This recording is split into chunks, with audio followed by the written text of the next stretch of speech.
எல்லா நேரங்களுமே நம்மளுக்கு எதிரிகளுடைய தொந்தரவு ரொம்ப அதிகமாக இருந்துக்கிட்டே இருக்கும்.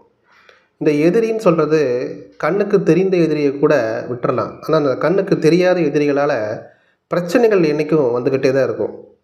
ஒரு நாள் ஜீவநாடியை எடுத்து நான் வாசிக்க போகும்போது அற்புத மகான் கதிரேசன் ஐயா அவர்கள் தெளிவாக ஒரு வழிபாட்டு முறையை சொன்னார்.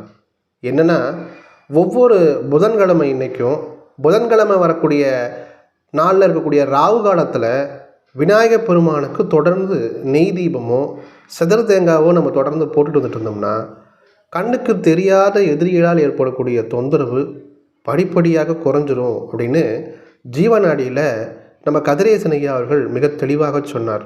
இதை நிறைய நண்பர்களுக்கு பயன்படுத்துங்க. நிறைய பேர் இது பயனடைஞ்சு நிறைய ரிசல்ட் சொல்லியிருக்காங்க.